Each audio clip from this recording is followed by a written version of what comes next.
Hello YouTubers and welcome to another episode. Today, as you can tell, just a little bit of a drizzle this morning, continuing from the rain from yesterday. So, going to keep an eye out on the water for any debris out there so I don't remove another fin, because that would be 3 in basically a week, which would be heinous. So yesterday, had the fin hit a log trying to beat a Strava segment. Actually felt it was more the actual piece, or the piece maybe it was like 300 meters sub 20, I think it was sub 203 according to the speed coach, which is decent for what I was trying to do. I was trying to go sub 206, but today we're going to go in the water, have a little bit of a paddle, back to the technique, try to keep the hands nice and level, and then hopefully working up from there as we get better at that, because keeping the hands level, I think, and I've been told from the coach, making sure the hands are level will make squaring the blades earlier, getting the blades off the water, the balance, everything like that will make that easier and more possible, rather than now, uneven hands. If I just say, oh, I'll square the blades early, get the blades off the water, if my hands are uneven, the boat's going to be one way or the other. But when the hands are even, then it's a case of, okay, now we can start to work on the other things, if that makes sense. But there's a couple of other things like that going on. Now we're going to hop onto the water and get paddling, so let's get to it.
And the boat has made it back onto the rack after a lovely paddle this morning.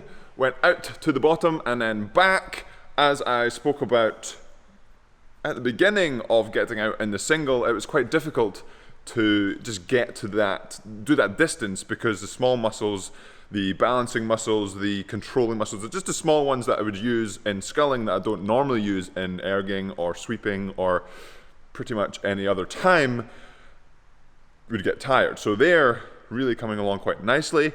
Did the whole distance and didn't feel like, oh my goodness, I need to go in, and then spent some time at the end of the session doing some just practice balancing, tapping and roll-ups and stuff, just to help with the hands movement, that hand movement.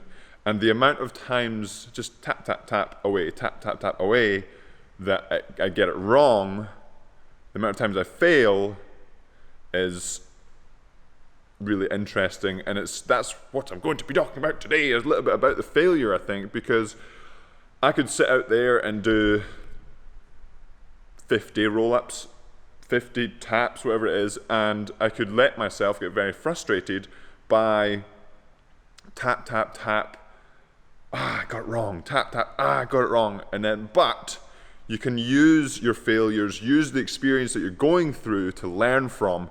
Of course, not every single failure can be a learning experience, but if you're able to use as many failures as possible to learn from them, oh my goodness, what an improvement. What a learning experience. But we're going to get back into the house, get some food because remember, food is fuel, and talk a little bit about failures, my failures that I've went through, that have improved what I've done, or I think that I've improved, that I've learned from. So let's get to it. Just got back to the house and look what it says. I'm not sure if you could actually see it. Battery low charge, which makes sense. It needs a battery and I need to charge it. But unfortunately, that means it didn't record the session out there in the water this morning, which is a bit of a bummer for this watch because it shouldn't, I think I should decide when to kill the battery. It basically doesn't do anything now. So it's got 4% battery. I had 7% this morning. Yes, the battery may have died mid-session, but I would rather have or however long of the session it would be able to record, because I don't think it would have taken 7% of the battery. But now basically I can't go through and see any of the watch's stats without it saying, you need to charge a battery, you need to charge a battery. So we'll charge the battery, but that's one of the disadvantages of this watch. If you're under 5% or so, the battery saving features kick in and you basically can't record a session on the chest strap or the wrist strap. You can't look at the weather, pretty much anything. It is just a watch under 5%. I'll need to check the battery saving settings, and it makes sense. I understand why, but it's just a bit of a bummer this morning. For example, it says my activity is 19%, where it should be above 100% because I've done a session, so it didn't record the session, which is a bit rubbish. And I think also it might have disabled the actual heart rate sensor under 5% as well. So that will hopefully, I'll be doing some more work with the watch itself. I've really been enjoying using it, and there'll be a link in the description again if you wanted to take a look at this specific watch. And hopefully soon I'll get a little bit of a review because I've basically been using this the entire time for the last almost week now. But anyway, we're gonna shower up, fuel up, and then talk about failures. Oh yeah. And we have made it back to the same place as you just saw me. Showered up, fueled up, and the watch is charged. Positive side of the watch discharging, it charges reasonably quickly, so it's not off the wrist for too long. Unfortunately, today, according to the watch, I've done 21% of the activity. The percentage, I don't really go and track along, but just that tells me that it thinks I haven't done anything today, so I haven't really tracked anything today, which is a bit unfortunate. But we're at 100% now, and we're ready to go in that regard with the watch. But we're talking about failures now, and there's a famous quote from Michael Jordan about his failures, and especially pertinent with the Last Dance documentary recently out, and I definitely recommend to watch that if you haven't already. And the quote is, "I've missed more than 9,000 shots in my career. I've lost almost 300 games. 26 times I've been trusted to take the game-winning shot and missed. I failed over and over and over again in my life, and that is why I succeed." And that's what I was kind of talking about earlier. If you can use your failures to spur you on, to learn from, then going forward, you're going to be that much more able to deal with the next situation that arises that you're going to need some real effort to overcome.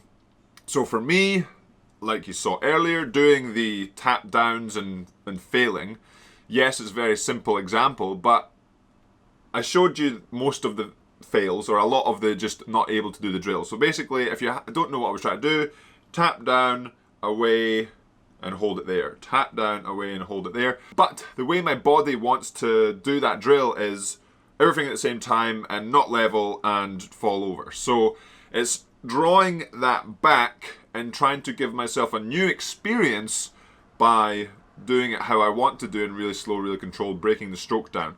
And so by failing that many times, I'm trying to learn. I'm not failing on purpose, but every time I'm failing, I say, okay, why did I fail that time?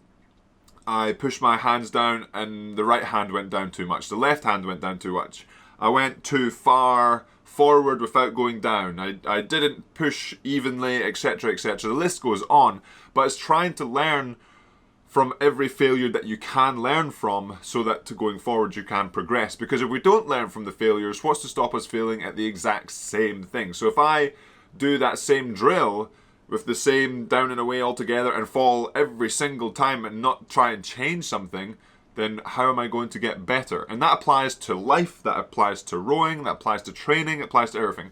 If you're doing something and you failed, the amount of videos I've made that are to do with failure or having a failure, whether it's a bad 2K or a bad race or whatever it is, it's trying to use those experiences to your advantage so that, like I said, the next time you come up against it, you're that much stronger to deal with that situation. Whether it be an interview that's went wrong and maybe you got really nervous and you mumbled your words up, you could say, okay, why did that happen? And then the next interview you have, you can go in that little bit more confident, maybe not so much go in a whole different person, but using your previous experience to just tweak yourself a little bit to make the next experience better. And lastly, looking at failures as more of a positive rather than a negative is quite a big thing, because if you look at failures as a negative, you're looking at putting yourself down and saying, like for example, if I look at a bad 2K row that I performed, you say, you didn't train very hard, you have to train harder, that was a terrible score. And then you come away putting yourself down and not drawing. So why did I do that bad 2K? Was I ill? Did I actually train that hard? Most likely I trained hard, so that's probably not going to be it. There's going to be something that's happened on that day or that time period that has caused it. It could be that I didn't train well enough, and so it's taking a step back, even just slightly changing your perspective a little bit, maybe asking someone else how it looks to them to get a different perspective altogether, because sometimes when you're in it and you're really sort of going for it and you're really tunnel visioned, you can kind of forget that, say, for example, rowing is just a sport. Some people, I do, get really stressed about rowing, but it is just a sport. And so it's not going, if I do a bad 2K, it's not the end of the world. I can still do better. I will have other opportunities to do that 2K, or if I fall in the water, well, it's just trying to get back in the boat and try and see, can I learn from why I fell in the water that day? Hopefully I did, or hopefully I could, and then we move on and limit the amount of falling ins I may have, but at the same time using it as, well, I just fell in, so maybe it's not that bad after all. I'm back in the boat and ready to go.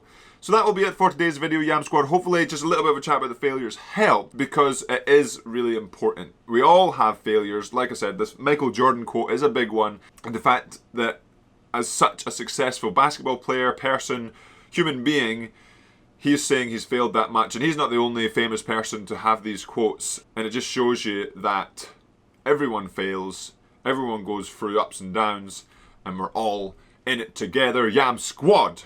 And I will see you in tomorrow's episode. So we've made it to Friday. Absolutely fantastic. We've made it through the weekday week.